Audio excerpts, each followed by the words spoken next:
they do feel a combination of electronic learning and print-based learning is very important. Conscientious but not neurotic. Even stereotypical tiger parents, the overachiever parents, are not neurotic. They are conscientious. They value the greatest range of learning activities and want their child to excel many different types of learning. They also believe that putting pressure on the children to perform academically is not healthy. So these are the insights and inferences that are summarized that we got out of the study. The most important thing that we take out of all of these things is that the trends that we saw say that the talents required for the future is probably not there in the schools yet. And that is the right concern that all the parents seem to have. Socially, they want to be the children to be the best.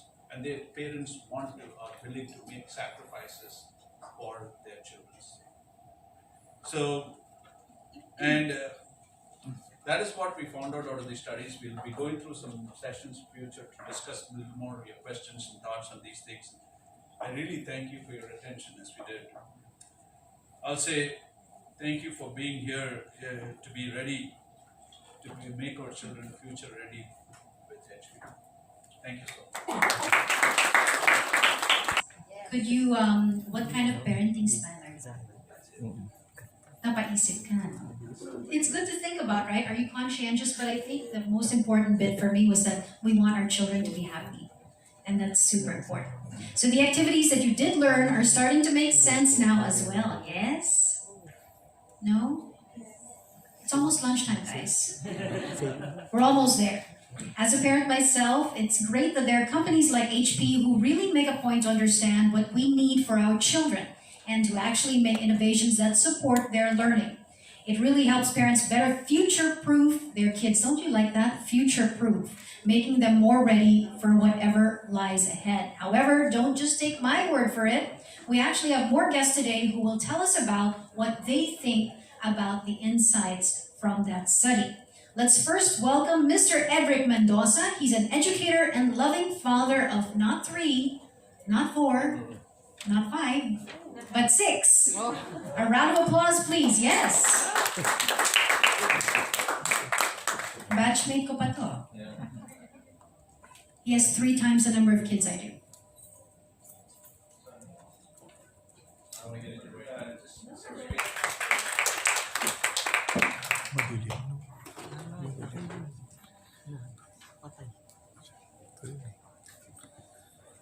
Hi everybody, good afternoon. Yes, you can say good afternoon. She's also funny, you know. She's a celebrity, but you know what? We're all people, right? We're all people. We're all people here. Okay, are we ready? Okay, yes. I'll be asking the questions first, and then later on you'll have time to ask your questions as well. No personal questions, huh? All related to this beautiful study that we did just see. So at this point, I'd like to ask Edric and Jessica what you thought of the study. Maybe we can, ladies first? Yes? Yeah? I mean, Edric first. Edric first. Nice one, Jessica. Nice one.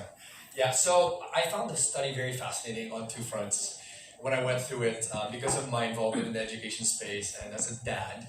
What I like were 2 things. Number 1 is I realized that print is actually still very relevant.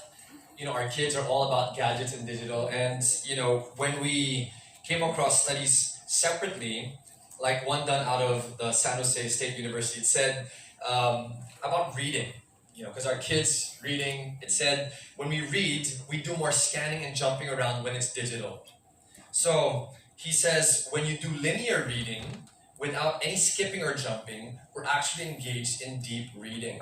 So this allows for more immersion. Basically, there's a lot of better learning that happens even in the context of print, which is why I printed out my material as I went through this. The second, for me, and I'm going to speak very broadly here, is when I think about future-proofing, one of my big passions is values. I think one of the things that will help ensure that our children are ready for the future is the right value set, because they can have a lot of information, but if they don't have the right value set, it will not take them very far. That's my view. So, although it didn't come out across the data, values as one of the big concerns that parents had in future proofing, I loved how in the Philippines, the top thing that parents are concerned about is discipline, which is a very important value. And we were talking about this offline, right, Jessica? How you can tell your kids that they should do whatever makes them happy, but there are times when you have to say no. You've got to do it just because it's got to get done. That's discipline. You've got to go to school, put in the grunt work. You've got to do your homeschool work in the case of Jessica's kids and our kids, right? Because that's what discipline is. You do what you need to get done because it has to get done. So those are the two things that really stood out to me, is the reminder that print is still powerful in the learning experience. My specific example was in reading. And the second is, I think future proofing is also a large part values-based. And so it's good to see that the Filipinos are very big on discipline as a value. And Jessica, like as a mom, are you a disciplinarian? I mean, of course, we're all out for happiness for our kids, right? Yes, but I'm a disciplinarian. I believe that parents who teach their children well love their children well. And there are just some things when they're kids that we have to decide for them, and hoping that as we raise them and we've instilled those values, later on in life we can slowly let them go and be secured and know that we've raised confident children. The confidence coming from our love for our children. And I noticed, and what's right with what Edric said is that values, these are things that children should learn at home, because first and foremost, character building begins at home. And even with my children, I make sure that I spend that time with them, I talk to them, and because we know those values already, we've been enriched by our parents, and we've gone through life. Just like everything, we have to be patient in teaching them. So, how can you be patient in teaching your children if you don't spend time with them? So, a lot of these values also come with spending time. You can't just tell them. It's not just taught, but it's also caught. So, yes. Well, I guess because these two are homeschoolers. So, I mean, Edric is, of course, the advocate for homeschooling in the Philippines as well. And Cheka does homeschool And now. I'm under Yes. Homeschool Global. So, Edric is officially the principal of the Kramer kids, I'm assuming. But, it's also... Doug is the principal in their home, right? All right. But it's super important as well, because you were saying that time spent is also super important. During our generation, I think it was left to the teachers, but it's just as important as well. But I guess, yes, our parents were all working. But then I think it was more of what Edric was saying. We had to get it done. It was not up to us. We had to follow the rules, and right now there's a change.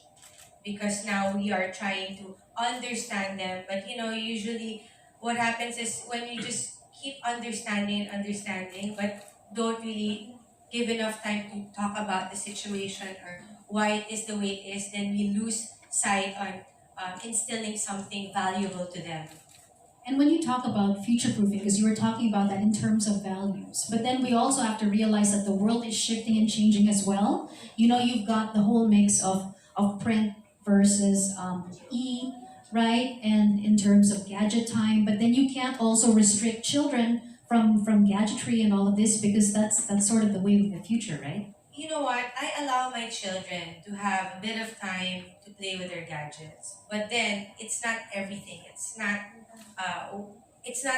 It shouldn't take away the time that they should spend reading books or writing or enjoying those things. For me, let's go back to the basics. So with Kendra, Scarlett, and Gavin, I'm a big spender when it comes to books. In fact, that would always say, "What? Books again? There's no more space here." I said, "Well, create more space, create more shelves."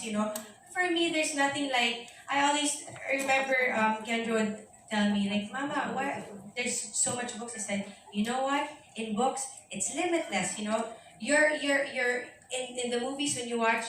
They can only do so much, but your mind can go so much more. It's an endless travel, it's an endless adventure. Who knows what your mind can think of? And for me, something tangible like that is so valuable. I have books from when I was still a kid that I've passed on to my children, and my mom has books that she has passed on to me that I really truly value. And for me, print is still print. And these are things, if you're a collector, you can collect them, it's something that you can take on with you and on with you and share to your children. That's what I appreciate about it. And Edric, what about you in terms of gadgets in your household? I mean, what part does it play? Right. I think there, as was also pointed out in the study, right, there's some things that you can only do. For example, art. You can have gadgets to help do it, but there's still something about holding and appreciating texture and seeing your hand actually produce things. So those things will really entail print. The way we balance print and digital is following a principle by an author named Brad Huddleston. He wrote a book called Digital Cocaine. And he talked about how even as the digital world is upon us and we all need to become digital native somehow, you also need to instill discipline, which is why I said values is still so big as you go into the future. So our kids, we have time blocks, even me as an adult, so I don't get into digital cocaine or addiction to digital and all the damages it has on our brain's learning ability. We give ourselves time blocks where we go on digital at certain hours of the day. And so we're not dependent on our phone. I remove all the notifications on my phone and instead I proactively check it during those time blocks. And our kids, at certain ages, they don't even need to engage digital necessarily. So they have alternate ways of playing. So what is big for us is making sure there is a system in place and there's discipline in the use of our gadgets so that it does not get out of hand. These parents having children who are gaming instead of in school, and they will lie and use their baon to go gaming because they're so addicted to the world of digital. So the big thing there for us, which we like to teach parents and students and families as well, is discipline in using digital. But you know what, Edric, what I'd like to add is that while we try to teach our children to be disciplined, I think parents should also be disciplined. That's good. Yeah, you have to set your model. foot down also. You know, you can't be disciplining your children, but you're not disciplined yourself. So while you teach your children, okay, you can only use your iPad for let's say a few hours, but then when you're out and you're busy talking to get your children to keep quiet, here's the iPad. Use it for as long as you know I'm talking to all these people. I mean, you know, you have to choose. Are you gonna be this person or are you gonna be that person? So while you think of disciplining your children, ask yourselves, are you also disciplined or do you bend the rules? Stop using your iPad. But you're using your iPad while you're telling them, stop it, okay? And then you're using it, right? Yeah, I really am. I really wanna set an example to my children. You know, as early as now, let's not underestimate what we can teach our children and what they'll learn. As early as now, you can teach them also their convictions, and that's very important. Well, Vish, it seems like they're very much a part of the study because discipline is super important to them, and that was a big part of the study findings about Filipino parents. It was discipline came out as one of the most important thing. As I said, if I remember, it's 90%, 91% that parents said that's very important for them to instill in their kids because that'll help them to manage their own lifestyles and also help them to manage their work life as it comes to what is expected of them when they get to work. Came out in the study as well. Right. Personal experience is very similar. Whenever everybody's experience is that when you're not disciplined, you get to learn the hard way. That's right. But it's not just all about learning in the classroom as well. The thing is with homeschool, the classroom is also the home. And then there are also extracurricular activities. So how do you make them feel that, okay, this part of the day is an extracurricular activity that's not necessarily part of homeschool. And you're learning too. Okay, I have my second daughter, Scarlett. She's a planner. Okay, before the day starts, she will ask everybody, "What is the plan?" Okay, Yes, you have to tell her the plan. Because if you don't tell her the plan, then she will tell you, "We're not doing anything. There's nothing to do." Okay, so even in the classroom, we have to put everything that she has to do there. No matter how many those things are, just as long as it's there, it's okay with her. So it's the same thing with Kendra, because now that she's 10 years old, she is now given a planner. This planner now is an accountability of how she's gonna plan her day. So, okay, Kendra, on Mondays, these are the things that you have to do. How will you do that? So we're also teaching them accountability. So they know on certain days that is your sports day or your theater day, or whatever it is supposed to be on those days. And then yeah, so we get the children in the loop. For those kids that who are planners like Scarlett, and for somebody who we're training also to be accountable with time, we give a planner. So that is why print is important. See, without print, you cannot write all those things that you For your assessments also. yeah, For the exactly. assessments. That's why there's nothing like something like that. And there's Can I something. jump in? Go ahead. Go ahead. Yeah, so your question was how do you delineate the extracurriculars from the actual academic Yes. work, Yes. right? So the beauty of homeschooling, what we've learned as a philosophy, is the whole lifestyle is learning. There is no distinction. Of course, you'll need to submit things for compliance purposes, for transcripts and records, depending on the government where you get the accreditation, right? But really, the learning of a homeschooler is fluid. So they can be going to the gym, doing their workout at one point, PE, how we would label it in a school, or then they can go off and do their math work, and it's all just a fluid learning experience. There is a need for structure, especially for children who want a plan, like Scarlett and my second, who's also the same way as Jessica's child. But the mindset we have is really the world is our classroom. The lifestyle of learning is very fluid. So the children will take in every experience to learn as something simply as a learning experience. It's not, this is math and this is for my school. This is PE and this is extracurricular. I'm now just viewing my stuff on the phone because I'm just having fun. It's all one fluid learning experience. Which makes it fun for them, because if you've ever seen this hashtag on homeschooling moms, they have a hashtag, the world is my classroom. So anywhere we go, it's our classroom, and everywhere you should learn. And whatever it is, like when the mirror thing that you're inside a car, then we can discuss everything there and ask questions. So it's a really very experiential. Car schooling. Yeah. Yeah. Yeah. With traffic now, that's called car schooling, Yes. right? We do that, they do that, you're stuck. Start learning in there too. Okay, so maybe the final question, in this digital age, how do you think learning through print material remains relevant? I mean, obviously in the more traditional schools, there are still books and all of that, but you've already spoken a bit about how you feel print, like with you love your books, right? And then it's still, I mean, obviously you still learn through things like that, or even when we were doing our whole activity a while ago, there were math exercises that you can't necessarily do just on the computer. It's also nice to sort of have that old school sort of windows type. Did you used to do that in school, yung mga math windows, Yeah. right? Yes, I mean, yes. it's something different, right? But do you feel, what is the balance? What should the balance be in terms of melding together technology and print? Because for me, the smell of a book is still very different. Going through the pages, and you were with your study that you were saying, right? It's very different to read a book and what you take in as opposed to reading it on, like, let's say a Kindle or something like that. So on a very practical note, with all of our kids, one of the things we like is, with digital, you have power limitations. So if you're stuck on a long haul airplane ride, or you're waiting in a lounge somewhere where there's no access to power, print has become our best friend.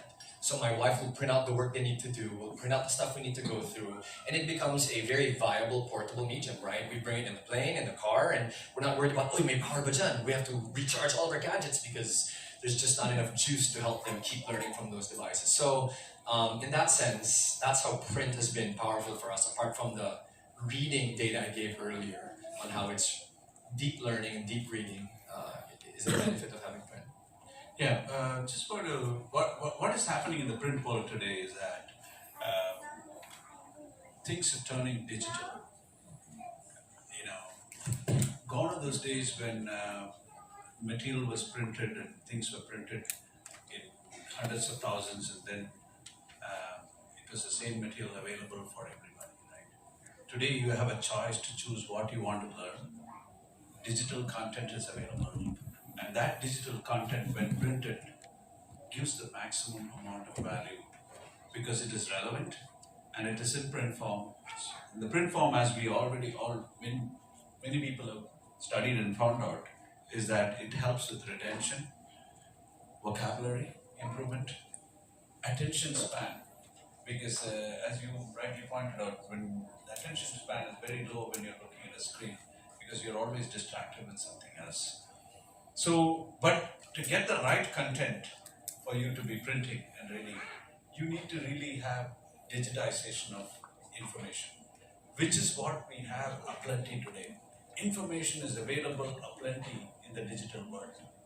Choosing what you want to do out of that and printing out that information and reading that expression and learning from it and expressing on it is something which is a combination of D and E, which is the most important thing. And I think that is what the parents also who have studied about came and told us as well.